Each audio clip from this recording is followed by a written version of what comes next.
গুরুত্বপূর্ণ একটা বিষয় নিয়ে সংক্ষিপ্ত কিছু কথা শেয়ার করব আজ। এটা এমন একটা বিষয় যা এখন আর তেমন আলোচনায় আসে না, কিন্তু এর প্রতি আমাদের মনোযোগ দেওয়া প্রয়োজন। কোনো সন্দেহ নেই যে বিষয়ে আমাদের নজর দেওয়া প্রয়োজন ইনশাআল্লাহ। আমি আপনাদের সাথে কথা বলতে যাচ্ছি মুসলিম তরুণদের মাঝে একটা সংস্কৃতি নিয়ে, যারা কোনো ধর্মীয় পথের ভিতর দিয়ে যাচ্ছে, বিশেষ করে পশ্চিমা সমাজে। অনেক সময় মুসলিম তরুণরা যে জীবনযাপন করে তাকে বলা যেতে পারে, মনে করুন, পার্টিং, ঠিক আছে? এবং তারপর জীবনে কোনো এক সময় তারা বিশেষ উপলব্ধির মুখোমুখি হয় এবং দিনের পথে চলতে শুরু করে। এমন প্রচুর ভাই বোন আছে যারা জীবনে কোনো এক সময় পরিবর্তিত হয় এবং তারপর ধীরে ধীরে তারা আরো ধার্মিক হয়ে ওঠে। কিন্তু তারপর যা হয় তা হচ্ছে, যখন সময়ের সাথে সাথে তারা আরো ধার্মিক হয়ে ওঠে, তারা অনেক বেশি কড়া হয়ে যায়, খুবই উৎসাহী হয়ে পড়ে, আবেগপ্রবণ হয়ে পড়ে এবং নিজেদের জন্য নিজেরাই কোনো শিক্ষক খুঁজে নেয়। সেই শিক্ষক হচ্ছে কখনো কোনো মানুষ, কখনো কোনো সিরিজ লেকচার, কখনো কোনো ওয়েবসাইট, কখনো কোনো ব্লগ, কখনো অপরিচিত কোনো নাম। কিন্তু সেটা যাই হোক না কেন, তারা নিজেদের জন্য একটা জ্ঞানের উৎস খুঁজে নেয়, যেটাকে তারা সঠিক বলে মনে করে। এর প্রতি তারা খুবই অনুরক্ত হয়ে পড়ে এবং আস্তে আস্তে যা ঘটতে শুরু করে তা হচ্ছে তারা খুব কঠোর, খুব অনমনীয় হয়ে ওঠে। তারা লক্ষ্য করতে শুরু করে যে তাদের চারপাশে মানুষরা ঠিক তাদের মতো না। তারা যাকে শিক্ষক মানে, তার চারপাশে মানুষরা তাকে শিক্ষক মানে না। তারা যেভাবে দিনকে বোঝে অন্যরা সেভাবে বোঝে না। তাই প্রথমে যা হয় তা হচ্ছে তারা তাদের চারপাশের, বিশেষ করে তাদের পরিবারের মানুষদের ব্যাপারে হতাশ হতে শুরু করে। মুসলিম তরুণটি ভালোর দিকে পরিবর্তন হতে শুরু করলে সবার আগে যাদের প্রতি হতাশ হয় তাহলে তার পরিবার। কেন তোমরা বোঝো না? এটাই দিন পালনের সঠিক পথ। এবং এমন আরো অনেক অনেক সংঘর্ষের সৃষ্টি হয়। আপনি যদি মুসলিম হন এবং আপনার পরিবার যদি অমুসলিম হয় তাহলে তা আরো বেড়ে যায়। কিন্তু মুসলিম পরিবারের মাঝে থেকেও যদি আপনি দিনকে নতুন করে আবিষ্কার করেন তাহলেও এমন সমস্যার সম্মুখীন হতে হয়। এরকম সমস্যা শুধু যে পরিবারের মাঝে সীমাবদ্ধ থাকে তা নয়, বরং বন্ধু মহলেও বিস্তার ঘটে। অনেক সময় এমন হয় যে আপনার দীর্ঘদিনের বন্ধু, কিন্তু সে কোনো ধর্মীয় পথের ভিতর দিয়ে যাচ্ছে না, বা হয়তো সে যাচ্ছে কিন্তু পথটা ঠিক আপনার মতো না, আপনার দিনের বুঝ হয়তো তার মতো না, অথবা কিছু বিষয় হয়তো তারা আপনার মতো এতটা কঠোর না, এবং এটা আপনার পক্ষে মেনে নেওয়া খুব কষ্টকর হয়ে যাচ্ছে। আপনি তখন তাদের প্রশ্ন মানে জর্জরিত করে তোলেন। যখন আপনি এমন মানুষদের সংস্পর্শে আসেন যারা দিনকে আপনার মতো করে দেখে না, তখন এটাকে কেন্দ্র করে আপনি তাদের বুঝিয়ে দেন যে তারা ভুল আর আপনি ঠিক। এভাবেই তাদের দিন পালন করা উচিত এবং এছাড়া কোনো পথ নেই, ইত্যাদি ইত্যাদি। এমন এক ধরনের আচরণ গড়ে ওঠে বিশেষ করে তরুণদের মাঝে। এমন আচরণের পিছনে অনেক কারণ রয়েছে। তরুণ বা তরুণীটি নিজে মনে করে যে সে যা করছে তা হচ্ছে আমর বিল মারুফ ওয়া নাহি আনিল মুনকার। তারা মনে করে যে তারা ভালো কাজে আদেশ দিচ্ছে এবং মন্দ কাজে নিষেধ করছে। তারা তো তাদের ভাই বোনদেরকে হাদিস বা কোরআনের আয়াতই বলছে, ভালো কাজই তো করছে, এটাই তো তাদের করা উচিত। এমন কথাই তাদের মাথায় থাকে। তারা যা বুঝতে পারে না তা হচ্ছে এখানে আরো একটা ব্যাপার ঘটছে, অন্য আরো কিছু ঘটছে। দিনের পথে আসার আগে আপনি হয়তো বন্ধু মহলের মনোযোগের কেন্দ্রবিন্দু ছিলেন, আপনি গুন্ডা মাস্তান যাই ছিলেন না কেন সকলের মধ্যমণি হয়ে থাকতেন। যখন আপনি ধর্মের পথে আসলেন তখন আপনাকে ঘিরে আর সেটা রইল না, কিন্তু আপনার তখন এমন কিছু একটা চাই। অন্যদের উপর নিজের আধিপত্য দেখানোর জন্য আপনার ভেতরে এক ধরনের জেদ কাজ করে। আপনার মনে হয় যে আমি মানুষকে দেখাতে চাই কোনো না কোনো ভাবে আমি তোমাদের চেয়ে সেরা। এবং এই ঘুরপথে চলতে গিয়ে বেশিরভাগ সময় নিজের অজান্তেই, অধিকাংশ সময় তারা মানুষকে যে ধর্মীয় মতামত প্রদান করে তার মাধ্যমে তারা নিজেদের শ্রেষ্ঠত্ব দেখাতে চায়। তারা মানুষের কাছে প্রমাণ করে দিতে চায় যে অন্যরা আসলে ধর্মটা ঠিকমতো জানে না, আমি ধর্ম সম্পর্কে ঠিকমতো জানি। আসো তোমাকে বলি কোনটা সঠিক, আসো তোমাকে এই আয়াতটা শিখাই, তোমাকে এই হাদিসটা শিখাই, তুমি জানো না এটা এভাবে না ওভাবে। মানে ধর্ম নিজেই আপনার ইগো প্রকাশের মাধ্যম হয়ে ওঠে।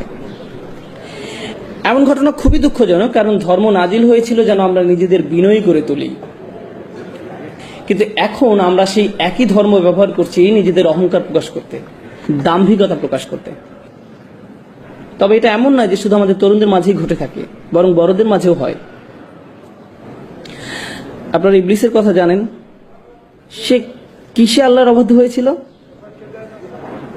সে সিজদা করতে রাজি হয়নি। আদম আলাইহিস সালামকে আল্লাহ কি কাজ দিতে যাচ্ছিলেন, কেমন উচ্চ বেতন তিনি পেতে যাচ্ছিলেন, আদম আলাইহিস সালাম কি পদোন্নতি পেতে যাচ্ছিলেন, যেটা দেখে ইবলিস বলে উঠছিল, না না না না না, আমি এই কাজের জন্য বেশি উপযুক্ত। কি ছিল সেই কাজ? আল্লাহ তাআলার কি উদ্দেশ্যে মানুষ সৃষ্টি করেছিলেন? ইবাদতের উদ্দেশ্যে, ঠিক। এবং আদম আলাইহিস সালামকে বলা হয়েছিল ইন্নী জাইলুন ফিল আরদি খলিফা। আল্লাহ ওনাকে কোথায় ন্যস্ত করেছিলেন? পৃথিবীতে। এবং এটা কি ছিল? আল্লাহর কাজ করার দায়িত্ব। এটা একটা ধর্মীয় উপাধি। আরো সহজভাবে যদি বলি, আদম আলাইহিস সালামকে ধর্মীয় সম্মাননা দেওয়া হয়েছিল, দুনিয়াবী সম্মান না। উনাকে কোনো উচ্চ বেতন বা বিলাস বাড়ি দেওয়া হয়নি, ওনাকে ধর্মীয় মর্যাদা দেওয়া হয়েছিল। তাই আপনি যদি এই বিষয়টা নিয়ে ভাবেন তাহলে কিছুটা অবাক হবেন। ইবলিস এক ধর্মীয় মর্যাদার কারণে আদম আলাইহিস সালামকে হিংসা করেছিল, তার ইগো প্রকাশ পেয়ে গিয়েছিল। কারণ সে মনে করেছিল আল্লাহর দ্বীনের কাজ করার জন্য আদমের চেয়ে সে বেশি যোগ্য, দ্বীনের কাজ করার জন্য আমি বেশি যোগ্য। এবং এই অহংকার প্রকাশ পেয়ে যায় যখন কেউ দাবি করে যে মসজিদের সভাপতি হওয়ার জন্য আমি বেশি উপযুক্ত, সভাপতি পদের জন্য আমি বেশি উপযুক্ত। তাকে কেন বেছে নেওয়া হলো? কেন তাকে এই কাজ দেওয়া হলো?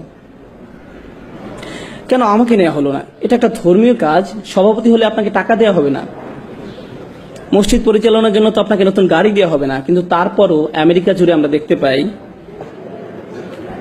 কিসের জন্য মানুষ জান দিয়ে লড়ে যাচ্ছে? ধর্মীয় খেতাবের জন্য। মসজিদ পরিচালনা কে থাকবে? কার কথা শোনা হবে? কিন্তু কেন? এই রোগের সূচনা কোথায় হয়েছিল? সেই কাহিনী যথেষ্ট পুরানো। এই রোগের ভাইরাস ইবলিসের থেকে শুরু হয়েছিল। সে ওই ধর্মীয় কর্তৃত্ব চেয়েছিল। মূল বিষয় হচ্ছে এটা এক প্রকার অসুখ, এবং এটা যদি কারো মাঝে থাকে তাহলে তার সেটা অতি সত্বর চিহ্নিত হওয়া উচিত। যখন আপনার মনে হয় ভাগ্যিস আমি ছিলাম, না থাকলে এই মানুষদের একদম বিপদে চলে যেতে হতো, এদের সঠিক পথ দেখানোর জন্য অন্তত আমি আছি, যদি এটা আপনার মনোভাব হয়, আপনি ভয়ঙ্কর সমস্যায় আক্রান্ত। সত্যি আপনি ভীষণ সমস্যায় আছেন। কারণ আপনি ভাবছেন এই দিন কার উপর নির্ভর করে? আপনার উপর। দিনের আমাদেরকে প্রয়োজন নেই। আল্লাহর দিনকে আমাদের প্রয়োজন, কিন্তু আল্লাহর দিনের আমাদেরকে প্রয়োজন নেই। আল্লাহু গানিয়ুন হামিদ।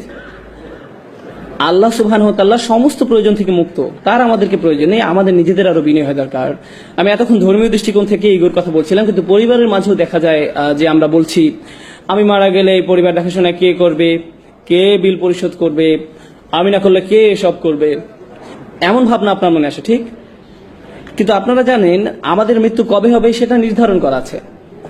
কিন্তু আপনি যতই ভাবুন না কেন যে আমার এত টাকা জমাতে হবে বা অত টাকা জমাতে হবে, আমাকে প্রমোশন পেতে হবে বা ইত্যাদি, আপনি চিন্তা করেন আপনাকে কি কি করতে হবে। কিন্তু যদি আল্লাহ তাআলা ঠিক করেন যে আপনি আজ রাতে মারা যাবেন, তাহলে যা নির্ধারিত তাই হবে। এবং আমি চলে যাওয়ার পর আমার সন্তান, আমার স্ত্রী, আমার স্বামী, যেই হোক না কেন, আল্লাহ তাআলা ইতিমধ্যেই তাদের দেখাশোনা করছেন। এটা কখনোই ভাবা উচিত না যে আমি তাদের দেখাশোনা করছিলাম, আল্লাহ তাআলা তাদের খেয়াল রাখছিলেন। আমি নিজেকে ভোলাচ্ছিলাম এই ভেবে যে সবকিছু আমার উপর নির্ভর করে। কোনো কিছু আমার উপর নির্ভর করে না। কারো ভালো করার ক্ষমতা আমার নেই, সকল ক্ষমতা আল্লাহর। যেহেতু ইগোই মূল সমস্যা, ইগো কোত্থেকে আসে? আপনার মধ্যে ইগো তখনই জন্মায় যখন আপনি সত্যিকার অর্থে আল্লাহর মহত্বকে মূল্যায়ন করতে ব্যর্থ হন, যখন আপনি আল্লাহকে সমাদর করতে জানেন না, তখন আপনি আল্লাহকে প্রশংসা করার স্থানে নিজের ব্যাপারে উচ্চ ধারণা পোষণ করেন। এখান থেকেই অহংকারের শুরু। সমস্যাটার গোড়া এখানেই। সুতরাং ইনশাআল্লাহ প্রথমে যে বিষয়টা আমি বলতে চাই তা হলো, সেসব মানুষ যারা ধর্মের লেবাস পরে থাকে, তারা দেখতে ধার্মিক, তাদের কথাবার্তা ধার্মিক, তাদের জ্ঞান আছে, আল্লাহ তাআলা যেন আমাদেরকে এইসব হতে রক্ষা করেন। এটা খুবই ভয়াবহ সমস্যা। এদেরকে যে মানুষটা দাঁড়িয়ে নেই তার চেয়ে বেশি প্র্যাকটিসিং মনে হয়। অনেক বোনদের, যেসব বোনরা হিজাব পালন করে না, তাদের চেয়ে বেশি আল্লাহ ভীরু মনে হতে পারে। তাদেরকে বাইরে থেকে দেখতে খুবই ভালো লাগে, কিন্তু তাদের মধ্যে ইগো আছে। আপনার ভিতরে অন্যের সামনে নিজেকে মহান রূপে উপস্থাপন করার তাড়না আছে। আপনার মনে হয় যে আপনি বেশি ধার্মিক, আপনি বেশি যোগ্য, আপনি অন্যদের থেকে ভালো অবস্থানে আছেন। আর আপনি যদি মনের ভিতর আরেকজন মুসলিমকে ছোট করে দেখেন, তার অবস্থা যেমনই হোক না কেন, আপনি যদি এটা করেন, তাহলে আপনার হৃদয়ে যে জিনিসটা বাসা বেঁধেছে তা হলো কিবর, অহংকার। আর আমরা রাসূল সাল্লাল্লাহু আলাইহি ওয়াসাল্লামের উপদেশ থেকে জানতে পারি যে যাদের হৃদয়ে সরিষার দানা সমান, অর্থাৎ বলতে গেলে কিছুই না, এমন অনুপরিমাণ অহংকার থাকে, তাদের জন্য জান্নাতের দরজা খোলা নেই। অনুপরিমাণ অহংকার থাকে, জান্নাতের দরজা তার জন্য খোলা নয়। তাই আমি যেটা বলতে চাচ্ছি তা হলো, ধরুন একজন মুসলিম খারাপ কাজ করে, হয়তো সে মদ পান করে বা অন্য যে কোনো ধরনের খারাপ কাজ করে, তার খারাপ কাজগুলো বাহ্যিক, চোখে দেখা যায়, কিন্তু আপনার খারাপ কাজটা কোথায় ঘটছে? অন্তরের মধ্যে। বাইরে থেকে আপনাকে দেখতে ভালোই লাগে, মনে হয় যে আপনি ঠিকঠাকই আছেন। নিঃসন্দেহে সেই লোকটা খারাপ কাজগুলোর কারণে শাস্তিযোগ্য, কিন্তু আপনার অহংকারটাও কি শাস্তিযোগ্য নয়? আর যদিও কেউ তার কাজগুলোকে উপেক্ষা করছে না, কিন্তু যদি তুলনা করা হয় তাহলে আপনার আর তার মধ্যে কার সমস্যা দূর করা বেশি কঠিন? এদিকটা ভেবে দেখুন তো। অহংকার দূর করাটা বেশি কঠিন। কেন? কারণ আপনি একে দেখতেও পান না, সেই মানুষটার মদ পান তো সবাই দেখতে পায়, এ নিয়ে তার সাথে কথা বলা যাবে, কিন্তু আপনার অন্তরের এই ব্যাপারটা সমাধান করা অনেক বেশি কষ্টের, কারণ এটার অবস্থান হৃদয়ের গভীরে, যার একমাত্র ব্যক্তি আপনি অনুধাবন করতে পারেন। অন্য কেউ আপনাকে এটা বলতে পারবে না। যদি এটা থাকে তাহলে আপনার ভেতরে আছে। আর আমি যখন আপনাদের এই ব্যাপারগুলো বলছি, এই সময় আপনার মনে হতে পারে এই মুহূর্তে আমার অহংকারে একজনের কথা মনে পড়ছে, যার এই কথাগুলো শোনা উচিত।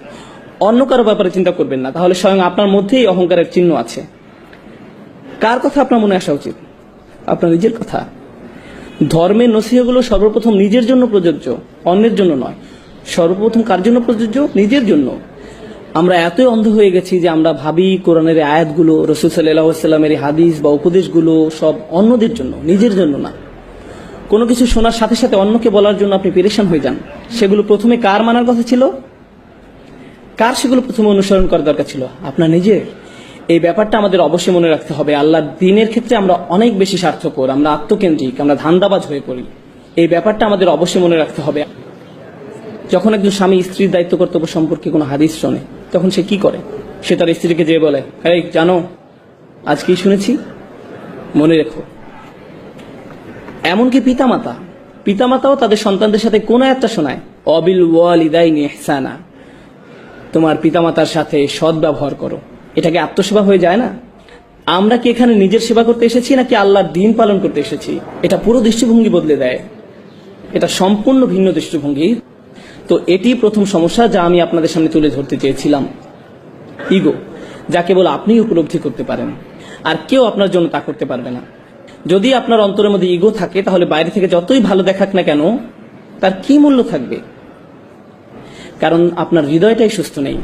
আর আল্লাহ বলেন, ইল্লামান আতাল্লাহু বিকলবিন সালিম, কিন্তু একমাত্র তারা ব্যতীত যারা সুস্থ অন্তর নিয়ে আল্লাহর কাছে আসবে। তাই আমাদের ভিতরের এই ইগোটাকে ঠিক করতে হবে। দ্বিতীয় পয়েন্টে যাওয়ার আগে আমি আপনাদের কিছু টিপস বলি কিভাবে বুঝবেন যে আপনার মধ্যে ইগো আছে। যদি কেউ আপনাকে কোনো বিষয় শুধরে দেয় আর আপনি খুবই অপমানিত বোধ করেন, আপনার যদি মনে হয় তুমি কিভাবে আমাকে এটা বলতে পারো, নিজেকে কি মনে করো, তার কি এমন যোগ্যতা আছে যে আমার ভুল ধরিয়ে দেয়, এটা যদি আপনার প্রথম প্রতিক্রিয়া হয়, তবে আপনার মধ্যে ইগো সমস্যা আছে। সেই লোকটা যদি ভুলও হয়ে থাকে, তার হয়তো সেটা বলা উচিত হয়নি, তারপরও আপনার প্রাথমিক প্রতিক্রিয়া এমন হবে না যে সে কে এটা আমাকে বলা, বরং আপনার প্রতিক্রিয়া হবে, হয়তো এই মন্তব্যের মধ্যে দিয়ে আল্লাহ আমার নিজের কোনো অনুচিত কাজের দিকে মনোযোগ দিতে বলছেন। আচ্ছা, এটা যদি 100% সত্য নয়, কিন্তু তার কথার মধ্যে সামান্য অংশ কি সত্য? এর মাঝে কি 1% সত্য, 0.5% সঠিক? তার কথার মধ্যে যতটুকু সত্য ততটুকুই আমি গ্রহণ করি। আমার নিজেকে বাঁচাতে হবে। সে কে আমাকে এগুলো বলার? নিজের মধ্যে এমন মানসিকতা গড়ে তুলবেন না। বাজে কথার মধ্যে থেকেও ভালোটুকু বের করে আনুন, আর বাকিটা বাদ দিন। যদি আপনার ভিতরে সব আলোচনা অংশ নেওয়ার তাড়না কাজ করে, যদি আপনার মনে হয় যে আলোচনার মধ্যে যে কোনো ভাবেই নিজের মতামত শোনাতেই হবে, আলোচনা শেষে আপনার মত গ্রহণ না করা হলে যদি আপনি খুবই অপমানিত বোধ করেন, হয়তো আপনি একটা মত দিয়েছেন, অন্যজন আরেকটা মত দিয়েছে, আর শেষে তার মতটাই গ্রহণ করা হয়েছে, আর তখন আপনি রাগান্বিত হয়ে সেখান থেকে চলে গেলেন, তাহলে আপনার ইগো প্রবলেম আছে। বিশেষ করে ধর্ম সম্পর্কিত কোনো ব্যাপারে হতে পারে, কোনো মসজিদে বসে কয়েকজন আলোচনা করছে যে তাদের কি করা উচিত এই ব্যাপারে, সেখানে আপনি আপনার মতামত দিলেন, সাথে অন্যরাও দিল, আর এই আলোচনা আল্লাহ সন্তুষ্টির জন্যই হচ্ছে, তাই না? আপনি মসজিদ বিষয়ে অথবা অন্য কোনো ব্যাপারে যে মতামতটা দিলেন, সেটা কাকে খুশি করার জন্য? আল্লাহকে খুশি করার জন্য। আপনি তো সেটা নিজের জন্য দেননি, দেখা যাক আমার মতে প্রাধান্য পায় কিনা, এটা তো আপনার লক্ষ্য ছিল না। আর যদি সেজন্যই দিয়ে থাকেন, তাহলে আপনার চিন্তার মধ্যে সমস্যা আছে। তো আপনি যদি প্রকৃতপক্ষে আল্লাহর সন্তুষ্টির জন্য কোনো বিষয়ে আন্তরিক মতামত দেন, তাহলে ইতিমধ্যে কি আপনার পক্ষে সব লেখা হয়নি? আল্লাহর সন্তুষ্টির জন্য কোনো বিষয়ে আন্তরিক মত দেন, তাহলে কি আপনার জন্য সব পেয়ে গেলেন না? হ্যাঁ, আল্লাহ আপনাকে আপনার প্রাপ্য পুরস্কার দেবেন। তাই লোকেরা আপনার মতামত গ্রহণ করুক আর না করুক, আপনি ইতিমধ্যে সব পেয়ে গেছেন। তাই লোকেরা আপনার মতামত গ্রহণ করুক আর না করুক সেটা আপনার কাছে কোনো গুরুত্বপূর্ণ ব্যাপার নয়, কারণ আপনি যে জিনিসটা চেয়েছিলেন তা তো আপনি পেয়ে গেছেন। কিন্তু আপনার নিয়ত যদি আল্লাহ সন্তুষ্ট অর্জন না হয়ে নিজের মতামতের প্রাধান্য হয়, তাহলে আপনি বলবেন না, আমি আমার মত দিয়েছি যাতে এটাই প্রধান মত হয়, আর সেটা না হওয়াতে আমি অপমানিত বোধ করছি। এভাবে নিজেকে সহজেই যাচাই করা যেতে পারে। অন্যকে আপনার ইগো চেক করতে পারবে না। যদি আপনি কষ্ট পান তাহলে নিজেকে নিজে প্রশ্ন করুন। এই ব্যাপারগুলো চর্চা করা অনেকটাই কঠিন, তারপর আমাদের নিজেদেরকে যাচাই করা চালিয়ে যেতে হবে। সুতরাং প্রথম সমস্যাটা হলো ইগো, যাদেরকে বাইরে থেকে ধার্মিক মনে হয় কিন্তু ভেতরে নিজেদের অন্য থেকে বড় করে উপস্থাপন করার তাড়না কাজ করে। দ্বিতীয় সমস্যাটাও অনেকটা একই ধরনের। বাইরে থেকে ধার্মিক মনে হয়, বেশ ভালো লাগে, জ্ঞানী মনে হয়, মুখে ভালো কথাও বলে, ভালো পোশাক পরে, সবকিছুই চমৎকার, তাকে দেখে যে কেউ বলবে এই ভাইটা আসলে অসাধারণ একজন মানুষ। কিন্তু ভেতর ভিতরে কি হয় জানেন? প্রথম ক্ষেত্রে নিজের মধ্যে ইগো জন্ম নেয়, আর দ্বিতীয় সমস্যা হলো হৃদয় কঠিন হয়ে পড়ে। তখন আল্লাহর কথা আপনাকে আর নাড়া দেয় না, কোরআন শুনেও আপনি কিছু অনুভব করেন না। অনেক দিন হয়ে গেছে আপনি সালাতে দাঁড়িয়ে কাঁদেন না, আপনার হৃদয়ে কোনো অনুভূতি ছুঁয়ে যায় না। আপনি নিয়মিত এগুলো শুনছেন, কিন্তু আপনার সবসময় মনে হয় আমি তো এগুলো আগে থেকেই জানি, আমার এসব শুনে লাভ নেই, এগুলো তো আমি অনেক আগেই শুনেছি, আমি জানি এরপর কি বলবেন। সালাতে দাঁড়িয়ে আপনি ভাবতে থাকেন ইমাম সাহেবের তেলাওয়াত আরো শুদ্ধ হতে পারতো, তার কলকলাটা আরো ভালো হতে পারতো, তিনি মতটা যথেষ্ট লম্বা করেননি, গুন্নাটা, এসবই আপনার সালাতের মাঝে হচ্ছে। এটা কিসের লক্ষ্য জানেন? আপনার তাজবিদ ভালো কিন্তু হৃদয় কঠিন। আল্লাহর কালামও কি আপনাকে নাড়া দেওয়ার জন্য যথেষ্ট নয়? সেগুলো শুনেও কি আপনার হৃদয় বিগলিত হয় না? আপনি কেবল সেগুলোকে অবচেতন মনেই শুনে যান। একদিকে আপনার ইলম বৃদ্ধি পাচ্ছে, লোকজনের সামনে আপনাকে খুবই ধার্মিক বলে মনে হচ্ছে, কিন্তু যে সময় একা থাকেন, যখন আর কেউ আপনাকে দেখতে পায় না, তখন আপনার ভিতরে খারাপ সত্তাটা বেরিয়ে আসে, যার কিছু আলাদা আচরণ আছে, যে কিছু গোপন কাজ করে, আপনি কখনো কল্পনাই করতে পারবেন না যে সে এরকম খারাপ কাজ করতে পারে। তার স্বাভাবিক চলাফেরা দেখে, মানুষের সাথে তার আচরণ দেখে আপনি ধারণাই করতে পারবেন না যে তারা নির্জনে এরূপ, কিন্তু তারা নির্জনে একদম ভিন্ন এক মানুষের রূপ নেয়, যাকে দেখে আপনিও চিনতে পারবেন না। তো সেই মানুষের ভেতরে একটা দানব বাস করছে, তার কিছু বাজে সমস্যা আছে, কিন্তু তাকে বাহ্যিক দিক থেকে দেখে একজন মহান ব্যক্তি মনে হয়। কেউ আপনার এই সমস্যা দূর করতে পারবে না, কারণ তারা জানেও না যে আপনার মধ্যে এমন একটা সমস্যা বিরাজ করছে। তাই প্রথম সমস্যা হলো ইগো, দ্বিতীয় সমস্যা হলো কঠিন হৃদয়। আর দুটোই আত্মিক সমস্যা, দুটোই হৃদয়জনিত সমস্যা। আর এই সমস্যাগুলো কেবল একজনই শনাক্ত করতে পারে। কে সে? আপনি নিজে। ইনশাআল্লাহ শেষের দিকে যে সমস্যাগুলো দূর করার জন্য কিছু টিপস নিয়ে আলোচনা করব। আমি দ্বিতীয় পয়েন্টটা গুছিয়ে আনতে চাই, হৃদয় কঠিন হয়ে পড়ার ব্যাপারে। আল্লাহ তাআলা বলেন, যে একটা আমি শুরুতে তিলাওয়াত করেছিলাম সূরা হাদীদ থেকে, আল্লাহ প্রথমে আহলে কিতাবদের সাথে পরে আমাদের সাথে কথা বলছেন। তিনি বলেন, আলাম ইয়ানিল্লাযিনা আমানু, মানুষদের মধ্যে যারা ইমানদার বলে নিজেদেরকে দাবি করে, আন তাকশা কুলুবুহুম লিযিকরিল্লাহ, তাদের জন্য আল্লাহর স্মরণে হৃদয় বিগলিত হওয়ার সময় আসেনি। তাদের হৃদয় সশ্রদ্ধ ভয়ে পূর্ণ হওয়া উচিত, তাদের হৃদয় হয়ে যাওয়া উচিত বিগলিত। যখন আপনার পেশি নরম আর দুর্বল হয়ে পড়ে, জানেন সেটা আসলে খুশ, তখন আপনাকে শক্তিহীন মনে হয়, আপনার মনে হয় কেউ আপনাকে বশীভূত করে ফেলেছে। আল্লাহ বলেছেন তাদের হৃদয় আল্লাহর ভয়ে, তার কথা স্মরণ করে বশীভূত হয়ে পড়া উচিত। যারা বিশ্বাসী তাদের জন্য কি আল্লাহ স্মরণে হৃদয় গলে যাওয়ার সময় আসেনি? ওমা নাযালা মিনাল হক, এবং যে সত্য অবতীর্ণ হয়েছে তার কারণে। কি সেটা? কি সত্য অবতীর্ণ হয়েছে? আল কোরআন। এরপরে আল্লাহ একে একে বলছেন, ওয়ালা ইয়াকুনু কাল্লাযীনা উতুল কিতাবা মিন ক্বাবল, তোমরা তাদের মতো হয়ো না যাদেরকে পূর্বে কিতাব দেয়া হয়েছিল। ফাতালা আলাইহিমুল আমাদ, এরপর একটা বড় সময় অতিক্রান্ত হয়ে গেছে, তার মানে তারা এই কিতাব ধারণ করেছিল দীর্ঘ সময়ের জন্য। যখন তারা এভাবে কিতাব ধারণ করেছিল, আপনারা জানেন যখন প্রথম ধর্মীয় অনুশাসন শুরু করেন তখন আপনি উত্তেজিত থাকেন, এই উত্তেজনা এক সময় চলে যায়, যা থাকে তা হলো বহিরাবরণ। ফাকাসাদ কুলুবুহুম, এরপর যা ঘটে তা হলো অন্তর কঠিন হয়ে যায়। একটি দীর্ঘ সময় অতিক্রান্ত হওয়ার পর ধর্মীয় কার্য সম্পাদন একটা রুটিনে পরিণত হয়। এমন কিছু তারা করে যা শুধু করতে হয়, তারা এটা করছে কারণ এটা করতে তারা অভ্যস্ত, কিন্তু এটা আর এমন কিছু নয় যা তাদের হৃদয়কে আলোড়িত করে। তাদের হৃদয় কঠিন হয়ে গেছে। যখন আপনার অন্তর কঠিন হয়ে যায়, তখন কলুষিত হওয়ার ভয় আপনার জন্য খুব বেশি।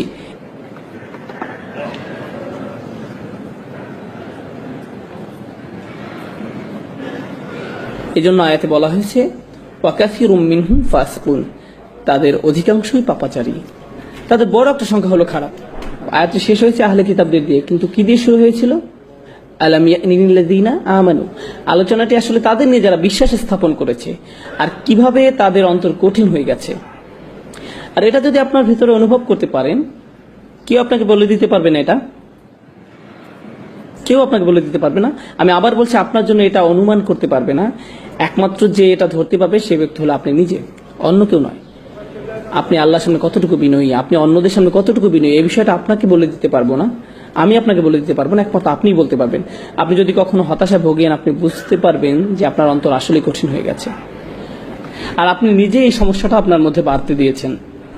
যখন কোনো ধর্মীয় ব্যক্তির উপস্থিতি খুবই ভীতিকর মনে হয়, কোনো দেখতে ধার্মিক লোক, তাকে দেখার সাথে সাথে আপনার মনে ভীতি তৈরি হয়, তাদের সাথে কথা বলতে আপনি আতঙ্কিত হন, তাদের আশপাশে যাওয়া আতঙ্কজনক হয় আপনার জন্য, আপনি আতঙ্কগ্রস্ত হয়ে পড়েন। অনেক সময় যেসব বোন হিজাব পরেন না, তারা হিজাব পরা একজনকে আসতে দেখলে তারা রাস্তা ক্রস করে অন্যদিকে চলে যান, ওই যে হিজাব পুলিশ আসছে, এবং সে নিশ্চয়ই আমাকে এমন কিছু বলবে যে আমার মন খারাপ করে দিবে।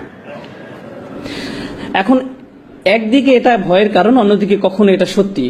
কিছু মানুষ রয়েছে যারা অন্যদের নিচু চোখে দেখে, তারা অন্যদের প্রতি মারাত্মক অধ্যত আচরণ করে। এখন আপনি আমাকে বলুন, কিছুদিন আগেও না আপনি পার্টি মাতিয়ে রাখতেন? যারা আপনার সাথে এইভাবে কথা বলে তাদের আপনি কিভাবে জবাব দেন? আপনি কি ভুলে গেছেন যে আপনি কোথা থেকে এসেছেন, আল্লাহ আপনাকে কোথায় নিয়ে এসেছে? কারণ মানুষ ভুলে যায় যে তারা কি ছিল আর আল্লাহ তাদের কোথায় এনেছেন। তারপর কয়েক বছর অতিক্রান্ত হওয়ার পর যখন তারা ভালো হয়ে যায়, তখন এমন কাউকে দেখলে তারা বলে আস্তাগফিরুল্লাহ, সে এমন কিভাবে হলো? আপনি কোথায় ছিলেন? এই লোককে দেখে তো আপনার শিক্ষা নেওয়া উচিত। আপনি তো ঠিক তার মতোই ছিলেন। আল্লাহর যে রহমত আপনার উপর বর্ষিত হয়েছে তা আপনার স্মরণ করা উচিত। কুনতুম আলা শাফা হুফরাতিন মিনান নার, আপনি দোজখের একেবারে প্রান্তে ছিলেন। ফাআনকাযাকুম মিনহা, তিনি আপনাকে রক্ষা করেছেন। আর সেই আয়াতে আল্লাহ বলছেন ফাআল্লাফা বাইনা কুলুবিকুম, তিনি তোমাদের অন্তরে ভালোবাসা সৃষ্টি করেছেন। আপনারা আপনাদের অন্তরসমূহের মাঝে যদি ভালোবাসা পেতে যান, তাহলে আপনাকে মনে রাখতে হবে যে আপনি নিজেও একদিন এই পথে ছিলেন, এবং আপনাকে সেখান থেকে রক্ষা করা হয়েছে। আপনাকে এজন্য রক্ষা করা হয়নি যে আপনি খুব স্মার্ট মানুষ, আপনি রক্ষা পাওয়ার যোগ্য। এটা আপনার প্রতি কার অনুগ্রহ ছিল? এটা আপনার প্রতি আল্লাহর অনুগ্রহ ছিল। কোন সাহস আপনি অন্যদের দিকে কিভাবে তাকান, কিভাবে এমন মন্তব্য করেন? এই দাম্ভিকতা জঘন্য ব্যাপার। এটা আপনার সকল ভালো কাজ ধ্বংস করে দিবে, সব ভালো কাজ ধুয়ে মুছে দিবে। অধিকাংশ ক্ষেত্রেই আমাদের যুবকরা যারা তীব্র বিতর্কে লিপ্ত হয়, যে কোনো বিষয় নিয়ে হতে পারে ধর্মতত্ত্বের বিষয়, হতে পারে ফিকের বিষয়, হতে পারে একটা সংগঠনের পদ নিয়ে, যে কোনো ব্যাপার নিয়েই হোক না কেন, আপনারা জানেন বিতর্কের মূল কারণ কি? ইগো। আসলে এটা আত্ম অহংকারের কারণে হয়ে থাকে। মানুষ স্কলারদের সম্পর্কে কথা বলে যেন তারা ক্রীড়াবিদকে নিয়ে কথা বলছে। ওই যে ওনার কথা আমার একদম পছন্দ হয় না, আমাকে মাফ করবেন, আপনি জানেন তিনি কত পরিশ্রম করেন আল্লাহর সন্তুষ্টির জন্য। যদি আপনি তার সাথে একমত নাও হন, প্রকৃত ব্যাপার হলো তিনি তার বাড়ি ত্যাগ করেছেন। তিনি যদি স্কলার নাও হন না কেন, তিনি বিশ্বের এক প্রান্ত থেকে আরেক প্রান্তে ভ্রমণ করেছেন শুধু জ্ঞান অর্জনের জন্য। রাতের পর রাত ব্যয় করেছেন প্রার্থনা করে, মুখস্থ করে, অধ্যয়ন করে। আর আপনি তার সম্বন্ধে এমন কি বা জানেন? তিনি কি বলছেন আমি পছন্দ করি না, আমার মনে হয় তিনি বিপদগামী। কোন সাহসে আপনি এটা বলেন? আপনি কি করেছেন? কিসে আপনার এমন অবস্থান নিয়ে যায় যে আপনি তার সম্বন্ধে এমন মন্তব্য করেন? আপনি যে কোনো মুসলিমের সাথে দ্বিমত পোষণ করতে পারেন, আপনার সাথে তার মতামত নাই মিলতে পারে। এই ক্ষেত্রে তাদের প্রতি আপনার প্রথম দৃষ্টিভঙ্গিটা কেমন হওয়া উচিত? আপনার কি এমন রায় দেওয়া উচিত যে তারা জাহান্নামের পথে? যদি আপনি সত্যিই তাদের ব্যাপারে উদ্বিগ্ন হয়ে থাকেন, সত্যিই তাদের ব্যাপার নিয়ে চিন্তিত হয়ে থাকেন, তাহলে তাদের এই সমস্যা নিয়ে আপনি অন্য কারোর সাথে কথা বলবেন না। আপনি কার সাথে কথা বলবেন? তাদের সাথেই কথা বলবেন। আপনি সরাসরি তাদের সাথেই কথা বলবেন যদি আপনার মাঝে আন্তরিকতা থেকে থাকে। তাহলে আপনি আপনার উৎকণ্ঠার কথা অন্য কারো কাছে বলবেন না।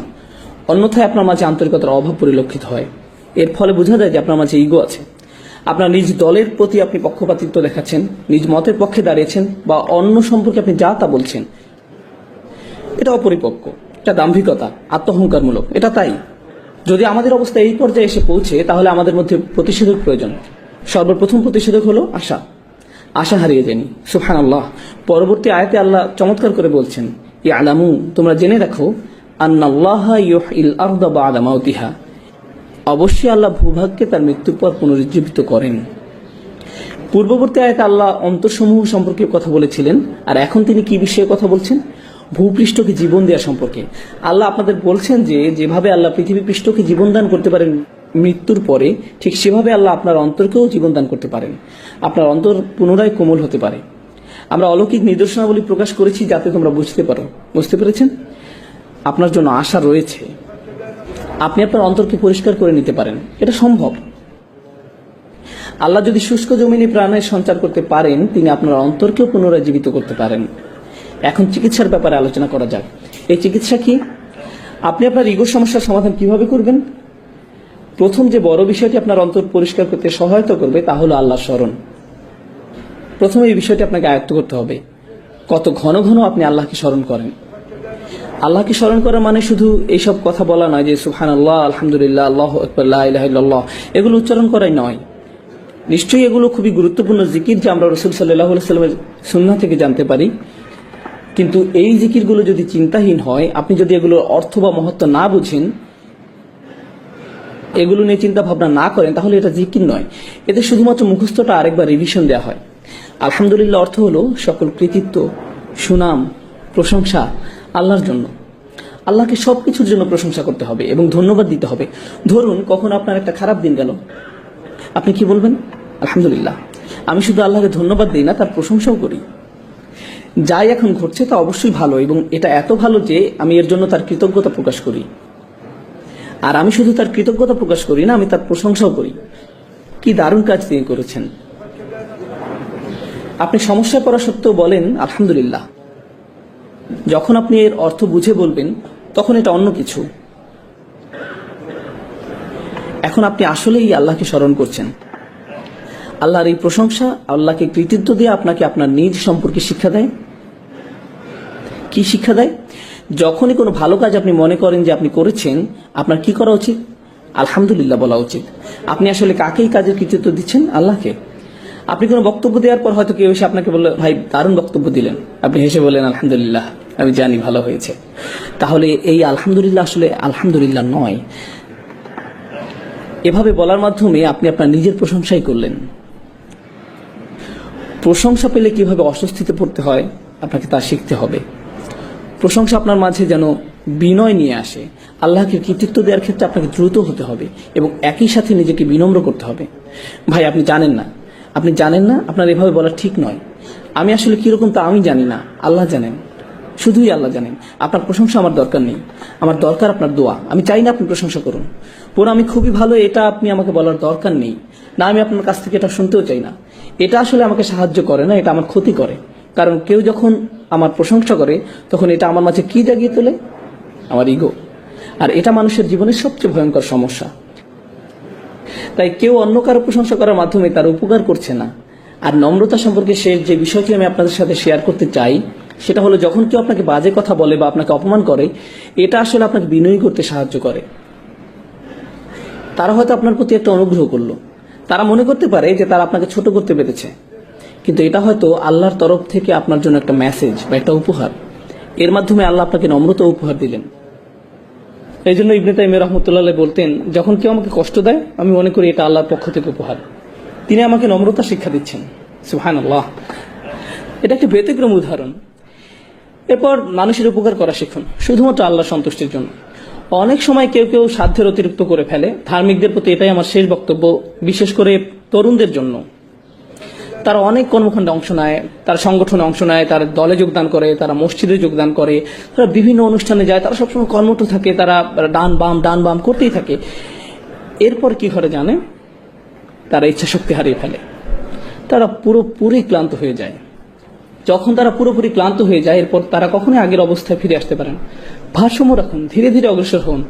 আপনাকে সপ্তাহের এক ছুটিতেই সব করে ফেলতে হবে না, অথবা গ্রীষ্মের ছুটিতেই সব করতে হবে এমন নয়, বরং ধীরে ধীরে অগ্রসর হন। ইনশাআল্লাহ আপনি গতি ধরে রাখতে পারবেন। এবং যখন আপনি শুধু আল্লাহর জন্যই কোনো কিছু করবেন এবং আপনি হতাশ হয়ে যান না, কোনো ফলাফল হচ্ছে না, এই জন্য উদাহরণ হিসাবে এই অনুষ্ঠানের কথা বলা যাক। আমাকে দাওয়াত দেওয়া হয়েছিল, আমি বলেছিলাম ঠিক আছে আমি রবিবার আসবো। শনিবার রাতে কেন নয়? কারণ তখন এখানে কেউ থাকবে না। জানেন আমার প্রথম মতামত কি ছিল? তো কি হয়েছে? আমি আপনাদের জন্য এখানে আসছি না, আমি কেন আসছি?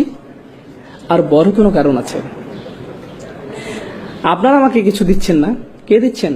আল্লাহ। ঠিক তাই এখানে একজন থাকুক, 100 জন থাকুক, আর কেউ না থাকুক, আমি কি আমার বিনিময়ে পাবো? যদি আমার নিয়ত ঠিক থাকে, আমি পেয়েছি।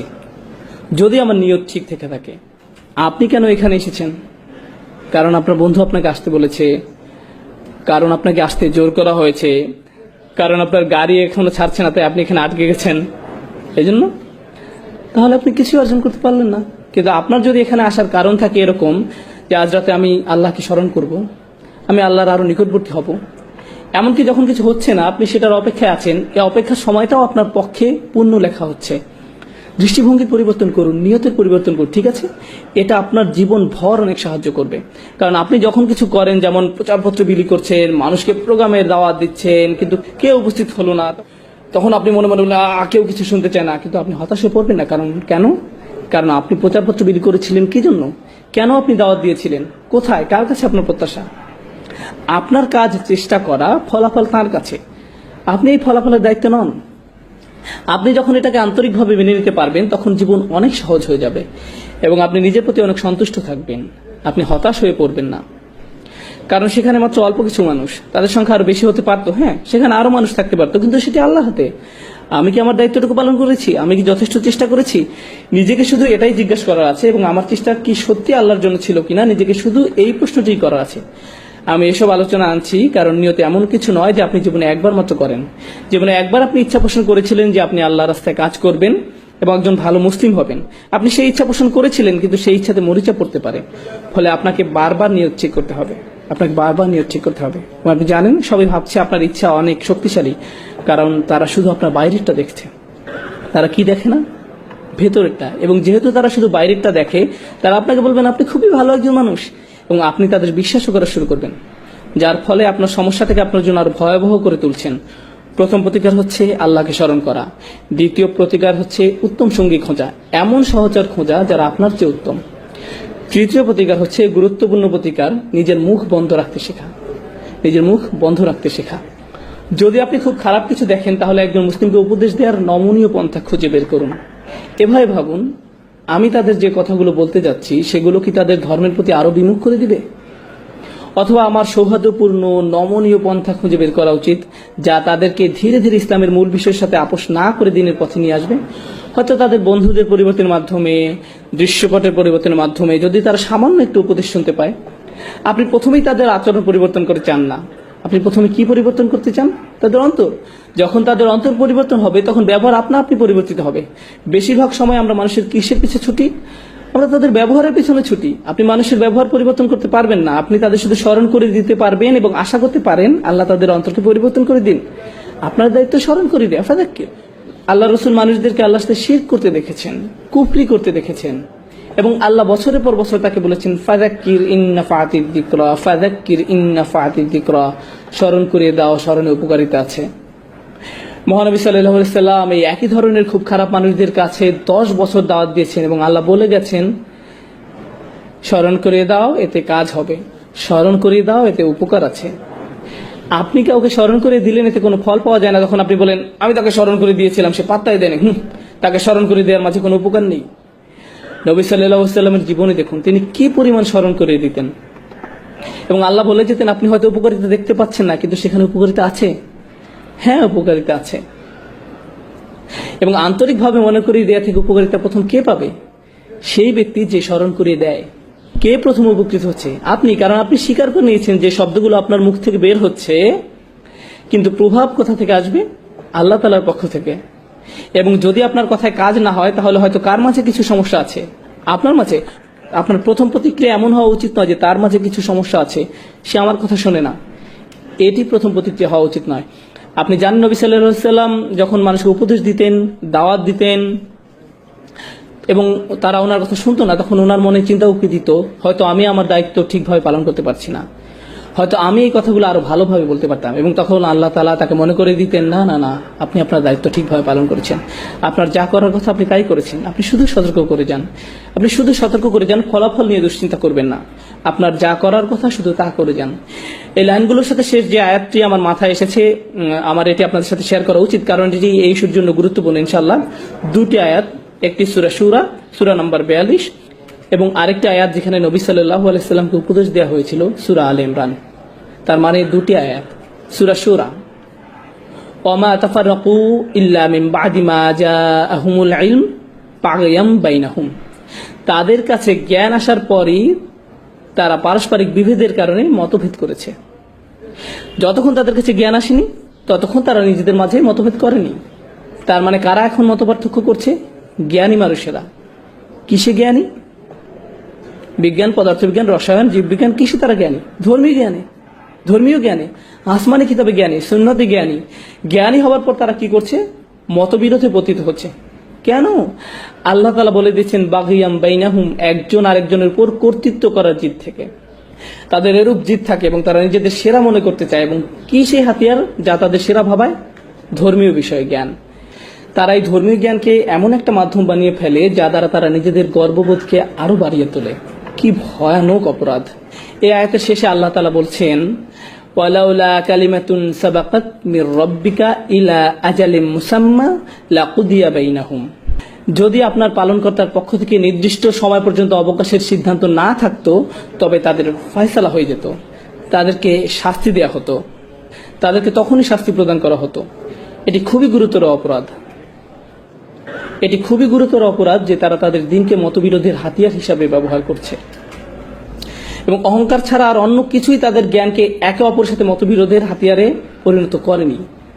আল্লাহ তাআলা আমাদেরকে এই মারাত্মক অপরাধ থেকে হেফাজত করুন, বিশেষ করে আমাদের তরুণ প্রজন্মকে। এদেশে তরুণদের যে সংস্কৃতি, আপনারা বল খেলেন, কেউ একজন আপনার সাথে ব্লক করে দেয়, এরপর কি হয়? পরের খেলায় আপনি প্রতিশোধ গ্রহণ করেন, আপনার অবস্থা পুনরায় উদ্ধার করেন, কারণ প্রতিপক্ষ আপনাকে নিয়ে হাসি ঠাট্টা করবে। এই হচ্ছে সংস্কৃতি।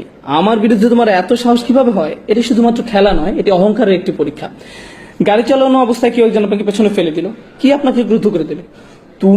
তুমি আমাকে তোমার হোন্ডা সিভিক দিয়ে আমার M5 কে পাস করে যাচ্ছ?